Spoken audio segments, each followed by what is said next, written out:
이스라엘의 왕 여호아스의 아들 요아스 제2년에 유다의 왕 요아스의 아들 아마샤가 왕이 되니 그가 왕이 된 때에 나이 25세라. 예루살렘에서 29년간 다스리니라. 그의 어머니의 이름은 여호아단이요 예루살렘 사람이더라. 아마샤가 여호와 보시기에 정직히 행하였으나 그의 조상 다윗과는 같지 아니하였으며 그의 아버지 요아스가 행한 대로 다 행하였어도 오직 산당들을 제거하지 아니하였으므로 백성이 여전히 산당에서 제사를 드리며 분향하였더라. 나라가 그의 손에 굳게 섬에 그의 부왕을 죽인 신복들을 죽였으나 왕을 죽인 자의 자녀들은 죽이지 아니하였으니 이는 모세의 율법책에 기록된 대로 함이라.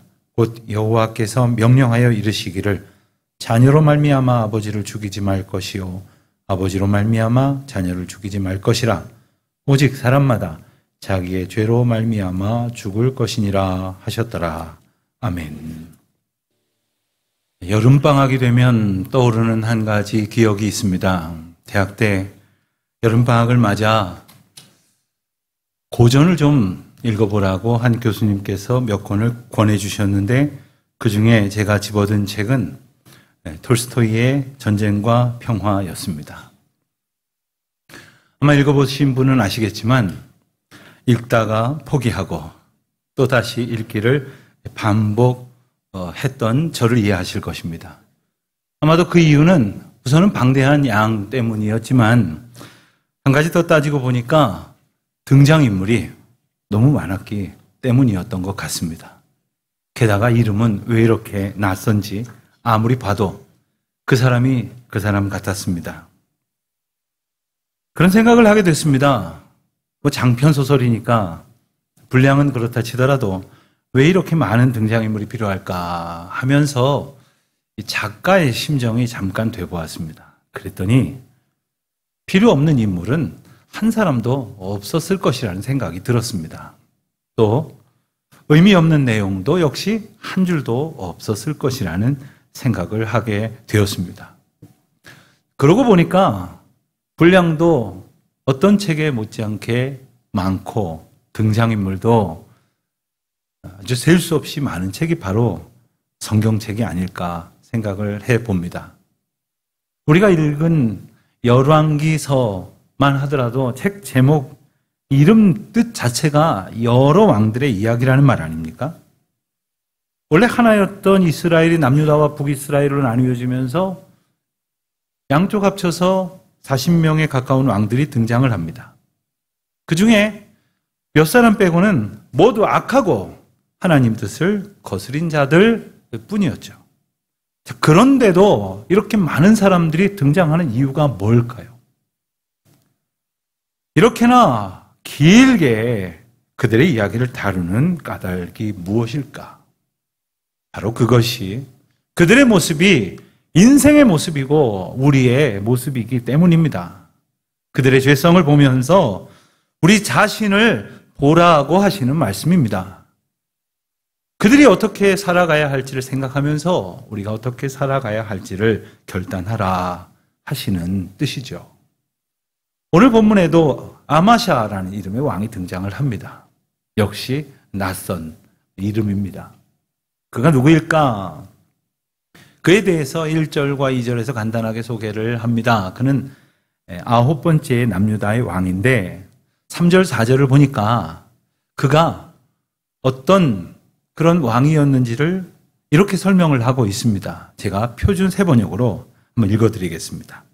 아마샤는 주께서 보시기에 올바른 일을 하기는 하였으나 그의 조상 다윗만큼은 하지 못하였고 아버지 요아스가 한 것만큼 하였다.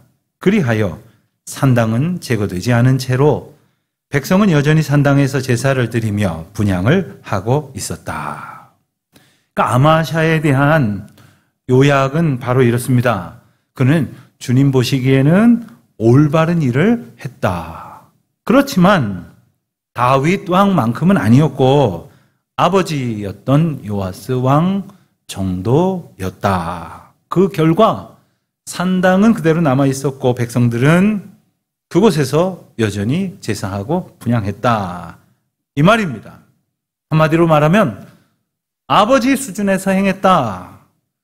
본 정도 본받았다라는 말이 될 것입니다. 문제는 그 바람에 산당이 여전히 남아 있었고 산당에서 백성들이 잘못된 제사와 분향을 계속하고 있었다는 겁니다. 자, 그럼에도 불구하고 여호와 보시기에 올바른 일, 정직한 일을 행했다고 하니까 좀 괜찮아 보이지는 않으십니까? 만약에 그 말이 사실이라면 그 정도 칭찬 들으면 된 것 아닙니까?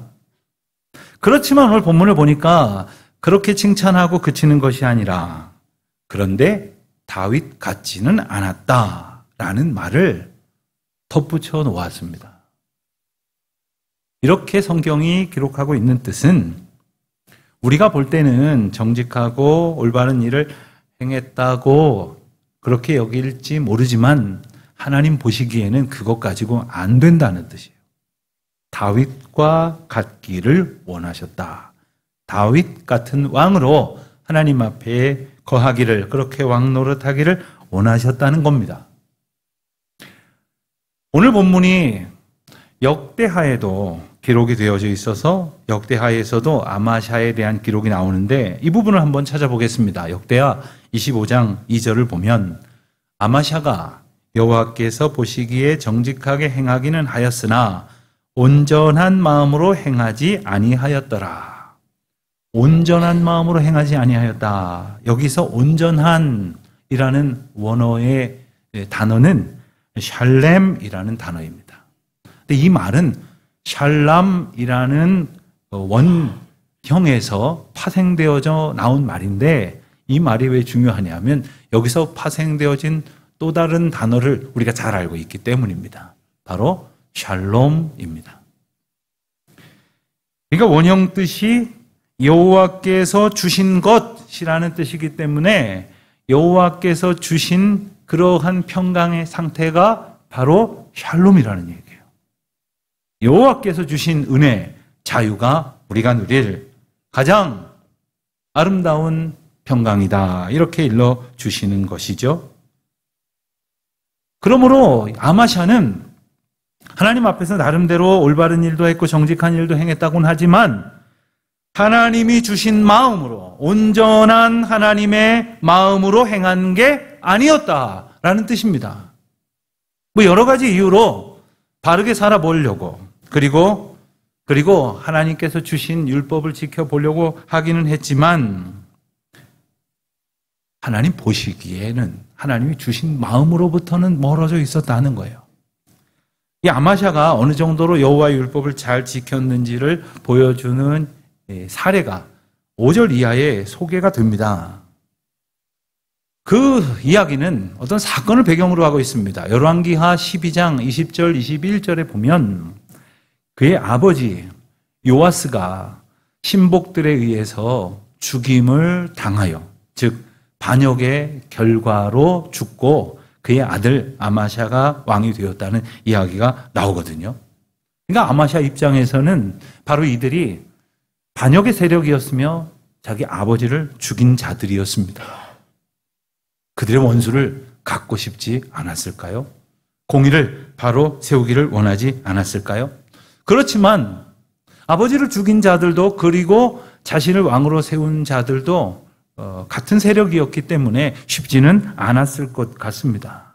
그럼에도 불구하고 하나님께서 그의 왕권을 굳건히 지켜주셔서 반란 세력을 제압할 만큼의 그러한 왕권을 갖추게 되었다라는 거예요. 그래서 그들을 처단했지만 그들의 자녀들은 죽이지 않았다라고 성경은 전하고 있습니다. 왜 그랬을까요? 이것은 신명기 24장 16절에서 주신 율법처럼 소위 연좌죄를 하나님께서 금하셨기 때문이었습니다. 그러니까 자식들로 말미암아 아버지가 죽임을 당하게 해서는 안 되고 또 아버지로 말미암아 자식들이 죽임을 당하지 않게 하라 라는 명령을 주신 거죠. 그런데 어디 역사가 그랬습니까? 특히나 이렇게 엄중한 죄를 저지른 사람들은 삼족을 멸해버렸죠. 아예 씨를 다 말려버렸습니다. 보복의 어떤 조그마한 가능성이라도 두지 않으려고 완전히 심지어는 그 집안, 그 마을 사람들, 그리고 관련이 있는 모든 사람들까지 죽여버리기도 한 것이 역사 가운데에서 종종 드러나는 일이었죠. 그렇지만 아마샤는 그렇게 하지 않았다는 거예요. 왜요? 여호와의 율법이 그렇게 하지 말라고 하셨기 때문에. 그가 여호와의 율법을 얼마나 잘 지켰는지를 분명히 보여주는 사건임에 틀림없습니다. 아마도 인간적인 생각이라면 자기 아버지를 죽인 자들 10배, 100배로 보복할 수도 있었지만 율법에 그만큼 순종했다는 뜻이겠죠. 자, 그런데 하나님의 명령을 이토록 열심히 분명히 지키려고 했던 아마샤가 어째서 산당은 없애지 않고 그냥 뒀을까? 오늘 본문에서 읽은 것처럼 아버지 요아스가 그렇게 했기 때문에 그랬을까요? 아니면 역대 왕들이 혹은 많은 사람들이 산당을 찾아서 나름대로 제사와 분향을 하고 있었기 때문에 그들 눈치를 보느라고 그랬을까요? 분명한 것은 이 산당 제사를 허용했다는 것이 얼마나 잘못된 것인가를 그 심각성을 분명히 인식하지 못하고 있었기 때문일 것입니다. 분명히 율법도 지키고 그리고 산당에 백성들과 함께 올라가서 나름대로 종교적 제의를 지켰다고 생각했기 때문에 자기들의 신앙은 문제가 없었을 것이라고 오히려 누구보다도 정직하게 바르게 지킬 것은 잘 지켰다고 스스로 평가하고 있었는지는 모르지만 하나님의 기준은 무엇이었다고요? 다윗과 같은 모습이었습니다. 여러분, 무슨 차이가 있는 걸까요? 우리도 정말 하나님이 기뻐하시는 신앙생활 하기를 원하시지 않습니까? 그렇다면 하나님이 말씀하시는 기준, 그 다윗과 같은 것은 무엇일까? 지금까지 성경에 기록된 여러 왕들도 그랬고 아마샤 자신도 나름대로 율법을 준수하고 명령을 지켰기 때문에 정직하게 행했다라고 생각하고 그렇게 말할지 모르지만 다윗은 그런 차원이 아니었습니다. 그렇다고 다윗은 아무런 죄도 흠도 없는 사람이었습니까? 우리가 잘 아는 것처럼 무수한 실수와 잘못을 범했던 사람 아닙니까? 오히려 남들보다 더 씻을 수 없는 더러운 치명적인 죄를 갖고 있었던 사람 아닙니까? 그러나 다윗은 그때마다 간절한 마음으로 하나님 앞에 엎드렸습니다. 참회했습니다. 하나님 앞에 다시금 온전히 회복되기를 애쓰고 힘썼다는 거예요. 자신의 죄를 스스로 외면하지도 않았고 회피하지도 않았습니다. 모든 것을 아시는 하나님을 감히 속이려 들지도 않았습니다. 겸손히 엎드려 주여 정직한 영을 새롭게 하여 주시옵소서 간구했던 사람이 바로 다윗이었고 이 모습이 다른 왕들과 달랐던 점입니다. 자, 그렇다면 오늘 본문에 그리고 이 열왕기서 내내 등장하는 이 산당은 어떤 문제를 가지고 있었을까요? 산당이 도대체 뭐길래 이렇게 문제의 중심에 있는 겁니까? 산당을 영어 성경으로는 high place, 높은 곳에 있는 어떤 장소 이 정도로 번역을 했지만 원어의 뜻을 보면 산 위에 세워진 신전이라는 의미가 그 뜻 안에, 그 단어 안에 다 담겨져 있습니다. 산 위에 있는 신께 나름의 예배와 제사를 지내는 곳이었다 하는 거예요. 이 산당의 역사를 조금 시대적으로 거슬러 올라가면 언제부터 있었는가? 우리가 잘 아는 것처럼 이스라엘 백성들은 애굽에서 나와서 약속의 땅인 가나안으로 들어가게 되죠. 그러니까 그 이전에 가나안에 살고 있었던 사람이 있었습니다. 그들이 섬겼던 우상은 바로 바알과 아세라를 비롯한 우상들이었습니다. 그들이 바로 이 바알과 아세라를 섬겼던 장소들이 바로 이 산당이었습니다. 저마다 산에는 왠지 영험할 것 같으니까 산에 올라가서 그렇게 종교적 제의를 행했지만 그들이 가졌던 종교의식은 어떤 것이었냐면 오늘날 우리가 드리는 예배와는 완전히 양상이 달랐습니다. 그곳에서 일하는 소위 사제들을 주로 여자 사제들을 두고는 그 산당에 오르는 남자들이 온갖 음란하고 부도덕한 음행을 저지르면서 우상을 기쁘게 하는 것이라고 여겼던 장소였습니다.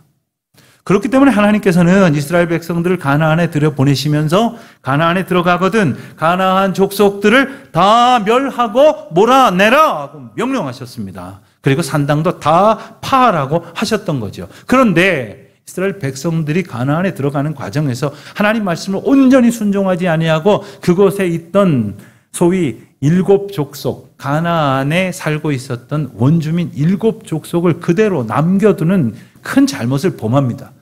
그들이 섬기고 있었던 산당들도 그대로 남아 있었던 거죠.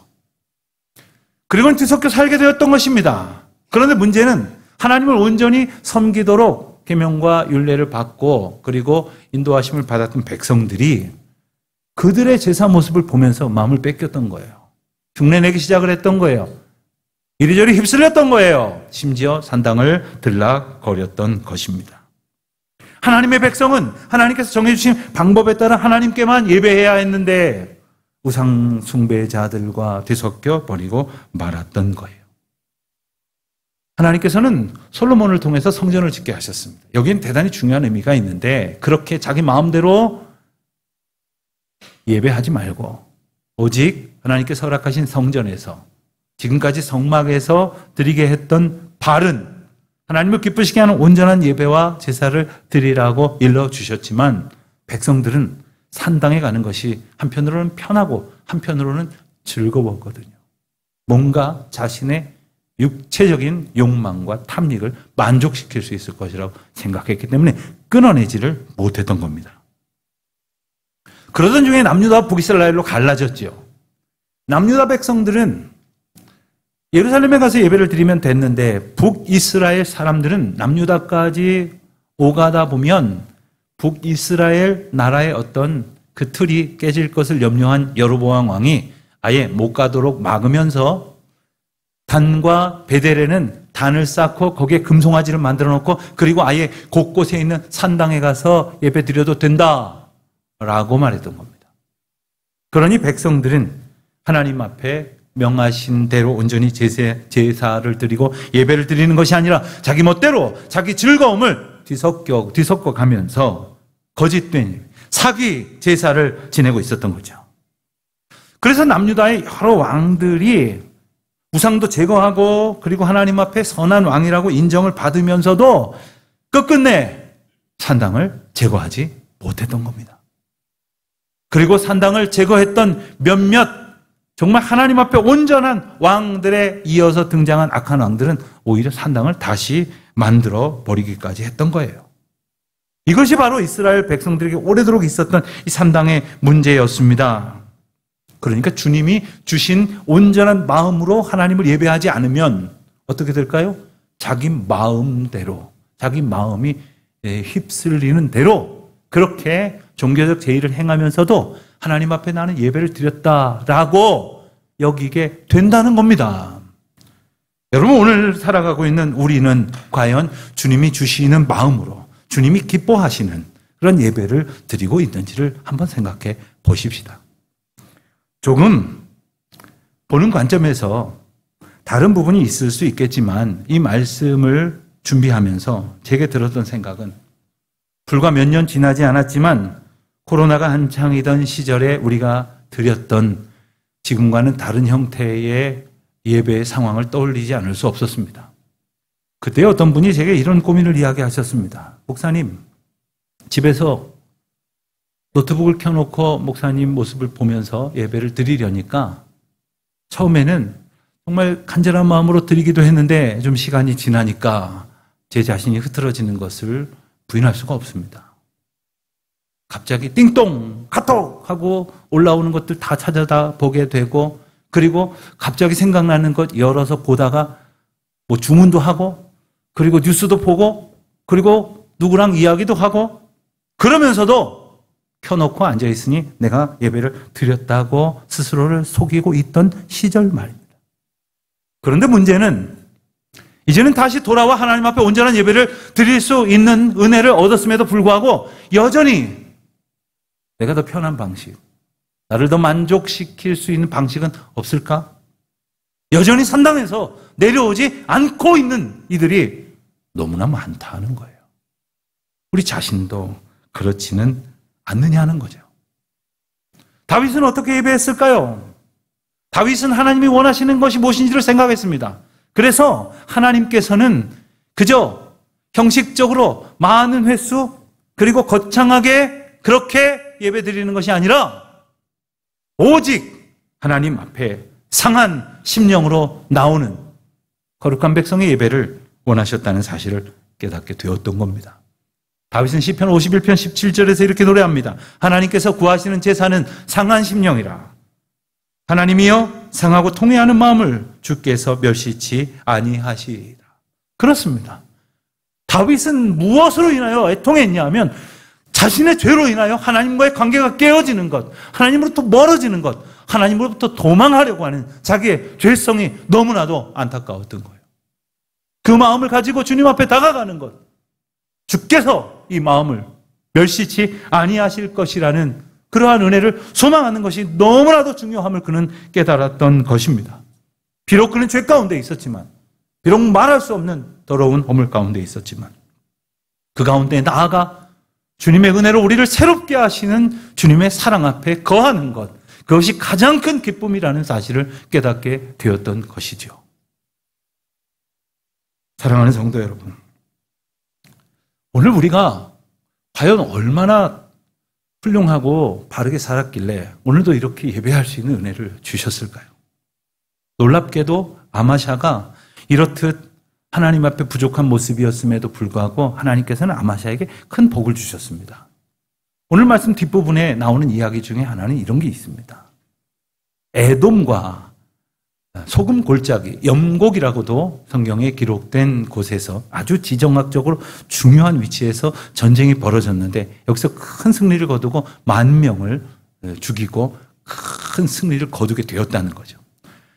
원래 에돔은 이스라엘의 속국과도 같았습니다. 그래서 이스라엘에게 조공을 바치던 나라였는데 이스라엘이 흔들리고 그 왕들이 제대로 하나님 앞에 나라를 이끌지 못했을 때는 이 에돔이라는 나라를 비롯해서 주변의 여러 나라가 이스라엘을 공격했고 심지어 반역했고 그리고 제멋대로 이스라엘과 싸움을 벌이기까지 했습니다.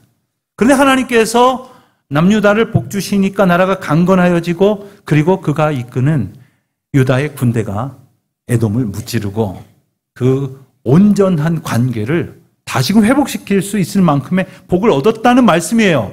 그런데 역대하에 기록된 말씀을 보면 그때에 이 아마샤가 에돔과의 싸움에서 승리하고 오면서 그 한껏 교만해진 그가 에돔의 우상들을 취하여 가지고 왔더라. 이렇게 기록을 하고 있는 거예요.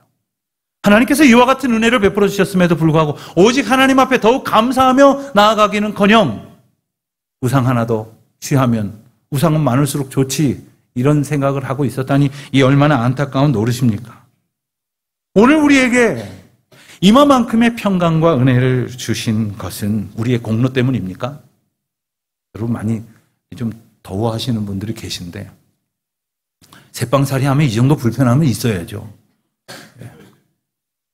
하나님께서 우리는 지금 건물도 없는데 그래도 이렇게 좋은 환경 속에서 예배 드릴 수 있는 은혜를 주신 것이 우리가 그토록 의로워서이기 때문입니까? 하나님께서 하나님의 백성을 삼으시겠다는 약속을 아마샤에게 주셨기 때문에 그를 지켜주신 것처럼 우리를 당신의 백성으로 살게 하시겠다고 지키고 보호하시겠다고 약속하셨기 때문에 오늘도 이와 같은 은혜를 주신 것은 아닐까요? 그러므로 우리는 날마다 하나님 앞에 바로 서기를 열망해야 합니다. 돌이켜야 합니다. 씻어내야 할 것을 회개함으로 주님께서 씻어 주시기를 구해야 합니다. 분명한 것은요, 대충 믿으면 대충 살게 돼 있어요. 똑바로 믿고 바로 살아갈 때 우리 하나님께는 영광이 될 것이고 저와 여러분의 삶 가운데 우리 교회 가운데 하나님의 놀라운 영광이 선포되고 증거될 줄로 믿습니다. 그와 같은 은혜를 누리는 우리 모두가 되시기를 축원드립니다.